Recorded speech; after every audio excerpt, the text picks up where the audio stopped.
Mbak Inul Daratista. Apa kabar Mbak Inul? Alhamdulillah Luar baik. biasa sekali. Untung nggak nangis. Bagaimana suasana hati tadi menyanyikan lagu Kupu-Kupu Malam punya Eyang? Senang, bangga, dan merasa kehilangan. 17 hari sepeninggal Eyang, apa yang dirasakan Mbak Inul? Banyak kenangan yang tidak bisa aku lupakan. Tapi ini menjadi aku supaya tetap semangat karena aku tahu bahwa Eyang itu adalah mentor terbaik buat Inul. Jadi meskipun beliaunya nggak ada, jiwanya nggak ada, tapi menurut Inul sosoknya masih selalu di hati. Selalu di hati kita semua. Tepuk tangan untuk Mbak Inul. Pemirsa, ini ada yang spesial di Q&A pada malam hari ini. Tidak hanya ada Mbak Inul Daratista, tapi juga ada Mbak Peti, putri dari Eyang Titi, dan ada sahabat dari Eyang Titi, Puspa. Bang Yos, apa kabar? Alhamdulillah baik. Dan kali ini memang kami hadir spesial untuk mengenang sosok musisi legendaris Titi Puspa, spesial edisi Hari Kartini, karena beliau adalah sosok Kartini sejati melalui karya-karyanya yang luar biasa. Dan kali ini spesial Q&A, Metro TV mengambil tema Hidup untuk Cinta untuk Titi Puspa. Tepuk tangan untuk Eyang Titi. Dan selain nanti Mbak Inul, kita juga ingin kembali mengenang hal-hal terbaik dari Eyang Titi. Tapi selain Eyang Titi yang menjadi Kartini Indonesia yang sudah tiada, tapi tadi kita juga baru saja mendengar kabar duka ibunda dari Bim Bim Sleng, Bunda Yvette meninggal dunia. Kami seluruh keluarga besar tim Metro TV mengucapkan berbelasungkawa karena Bunda Yvette ini ada sosok wanita yang tangguh juga, yang juga mendampingi band legendaris Indonesia Sleng menjalani karir dari awal sampai dengan saat ini. Semoga keluarga diberikan ketabahan. Amin. Dan sebelum nanti kita juga ingin menyapa Mbak Peti dan juga Bang Yos. Kupu-kupu malam bagi seorang Inul Daratista itu ada makna tersendiri tidak sih sebenarnya? Kalau Eyang cerita dulu bahwa itu lagu-lagu Eyang itu memang ada kisah. Jadi setiap beliau menciptakan lagu itu ada kisah di balik itu. Jadi bukan hanya sekedar untuk membuat lagu gitu. Jadi dari lagu cinta, dari lagu Kupu-Kupu Malam, dan ini semua ada ceritanya. Jadi Inul tahu semua. Oh, gitu. tahu semua ya? Tahu. Dan tidak hanya Mbak Inul pemirsa, tapi juga tahun lalu Eyang Titi Puspa itu sempat juga berada di panggung Q&A untuk menceritakan salah satu lagu favorit Eyang Titi Puspa yang juga berdampak besar, Kupu-Kupu Malam. Apa sih dibalik kisah dari Kupu-Kupu Malam? Kita akan saksikan dulu tayangan satu ini.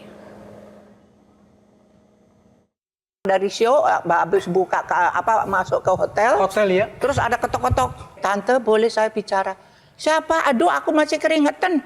Gak apa-apa, sedikit aja. Ya udah, sini duduk. Ada apa? Saya lihat Eyang kok mencari uang kok begitu terhormat. Lah kenapa? Kalau kamu kenapa? Kamu kerja apa? Saya adalah kupu-kupu malam. Oh, kenapa sampai ke situ? Karena saya ditinggal suami saya.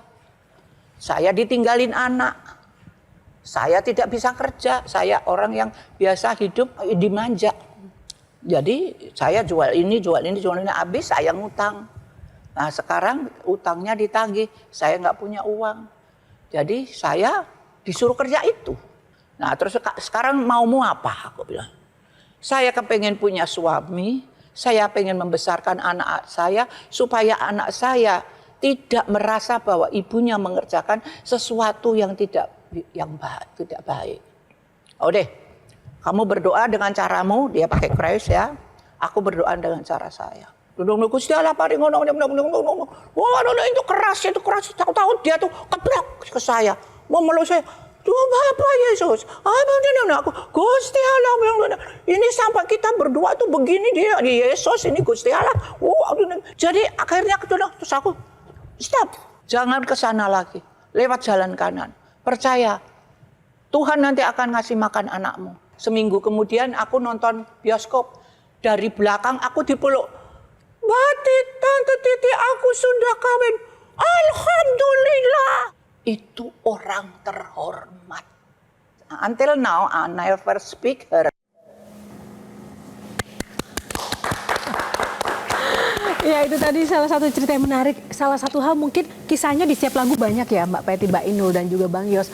Tapi di setiap cerita ada satu yang sama tentang sosok Eyang. Beliau selalu membawa segala sesuatu tuh kepada sisi spiritual. Benar demikian, Mbak Peti? Iya, jadi saya sendiri juga sampai umur saya 65 tahun tuh saya masih mempelajari semua apa yang diperbuat dari segi kesenimanannya, dari segi kreasi-kreasinya, aktivitas-aktivitasnya. Jadi memang sepertinya beliau itu punya positive thinking yang besar. Jadi selalu mengungkap sisi baik dari sebuah fenomena. Ya sebetulnya banyak ya, seperti contohnya lagu Si Hitam. Itu sebetulnya Si Hitam itu lagu tentang jangan membuli. Kan si hitam kan, oh si hitam kawanku sayang dan lain sebagainya gitu. Dulu dibilang si hitam, tapi sebetulnya kau adalah seorang ahli dalam bidang agama gitu. Jadi kita nggak boleh lihat seseorang itu dari penampilannya. Jadi sejak dulu itu dia memang kalau menurut beberapa jurnalis senior, memang beliau itu sebetulnya analis sosial. Jadi melihat fenomena sosial kemudian dicerna oleh dengan cara dia berkesenimanan, kemudian ditulis seperti Bimbi, ya kan, dari desa, karena nggak ada kerjaan jadi mesti tunggu di pinggir jalan apa segala macam. Ada panggilan hati yang kemudian tercipta dengan karya itu. Nah, kalau dengan Mbak Inul sendiri ini seperti apa? Kalau kita melihat perjalanannya Mbak Inul dengan Eyang Titi itu, kami itu dulu melihat secara nyata. Wow, luar biasa. Eyang itu seperti seorang bunda yang selalu mendampingi Mbak Inul saat itu. Ada ngalah-ngalahin ibuku loh ya. Iya, beneran. Sampai banyak orang bilang ini ibu gitu. Saya ngendi gitu. Yang mana gitu. Karena kebetulan ya 23 tahun di Jakarta, udah pasti kalau ibu kan di kampung ya. Jadi kalau ada apa-apa itu kayaknya sudah ada ibu yang lain gitu. Jadi Eyang itu salah satu tempat di mana Inul berbagi, tempat curhat, tempat nangis, tempat senang, tempat ketawa, kadang-kadang tempat kadang-kadang suka adu argumen kayak gitu-gitu. Nah, tapi yang menarik ini pemirsa, kalau saya amati dari kemarin itu ketika ada interview dengan Mbak Peti atau mungkin juga pernyataan dari Mbak Inul, Mbak Peti sendiri menyatakan kalau Mbak Inul tuh lebih dekat bahkan dengan Eyang Titi dibandingkan Mbak Peti. Kadang apakah ada rasa cemburu nggak hubungan Mbak Peti dengan Mbak Inul selama kasih sayang sang ibu terbagi ini gimana? Memang gini, saya harus menilai ibu saya itu bukan hanya ibu buat Peti Tunjung Sari, tapi mungkin dia itu punya tugas. Karena menurut saya kisah Inul dan Titi Puspa itu adalah kisahnya Tuhan.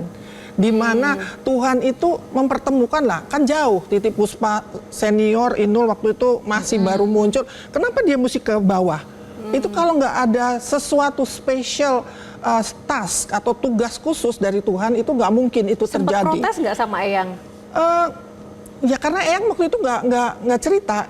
Yang cerita itu Inul baru kemarin-kemarin ini saya tahu segala macam, dan kalau menurut saya harus hargai privasinya dia karena dia bertugas. Tunggu, tahu segala macam, memangnya ada yang belum diceritakan di publik, betul. Mbak Inul? Enggak, karena aku itu kalau sama Eyang tuh dari dulu tidak ada batasan gitu. Yang orang bilang Eyang tuh kalau zaman sekarang itu pansos ya gitu. Tapi kalau Eyang itu dari dulu sampai sekarang itu tidak pernah berubah kepada Inul, dan Inul juga berusaha untuk lebih tidak berubah lagi sama Eyang karena Inul tahu bahwa Inul tuh tidak bisa membalas budi Eyang yang menurut Inul balas gunung aja juga mungkin nggak mungkin bisa gitu. Jadi aku harus sama Eyang harus lebih menyenangkan Eyang, lebih membahagiakan gitu. Karena Eyang bagi aku tuh ketika aku sedih, aku nangis, aku susah, aku bahagia, aku apa aja itu Eyang tuh selalu ada. Dan Eyang itu 23 tahun aku di Jakarta, itu tuh setiap kisah hidup aku itu Eyang itu ada di dalamnya gitu. Jadi bukan karena Inul sosok penyanyi goyang ngebor dan lain sebagainya gitu, enggak.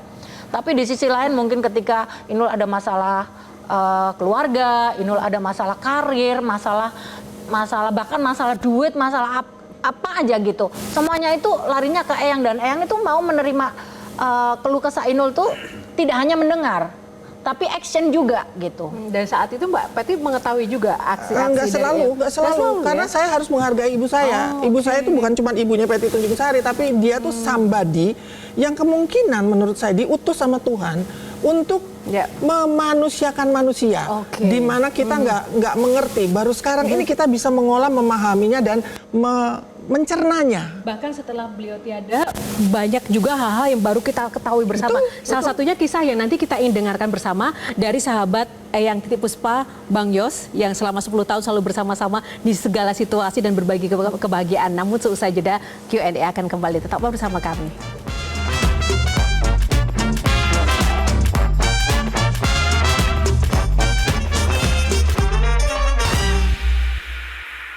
Jelajahi cara baru mendapatkan informasi. Download Metro TV Extend sekarang.